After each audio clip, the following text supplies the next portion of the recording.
ભાવનગર જિલ્લાના ઘોઘા તાલુકાના વાળુકર ગામે પ્રેમ લગ્નના કારણે યુવાનની હત્યાનો બનાવ સામે આવ્યો હતો.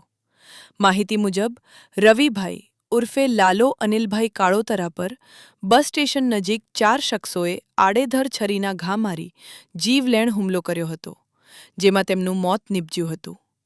આ બનાવ અંગે મૃતકના પિતાએ ફરિયાદ નોંધાવતા વરતેજ પોલીસે ગુનો નોંધી તપાસ હાથ ધરી હતી. પોલીસે હરેશ ઉર્ફે હરી, કિશોર ઉર્ફે કિશન અને રોહિત કનૈયાલાલ ઉર્ફે કાળુ શિહોરાને ઝડપી પાડ્યા હતા, જ્યારે એક આરોપી હજુ ફરાર હોવાનું જાણવા મળ્યું હતું.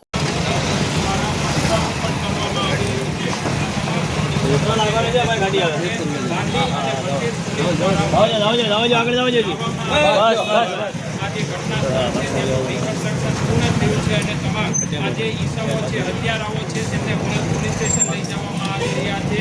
આજથી 5 દિવસ પહેલા એટલે કે 28મી માર્ચે રાત્રિના દોપહરે વાળુકર ગામમાં આ હત્યાનો બનાવ બન્યો હતો અને 29મી માર્ચ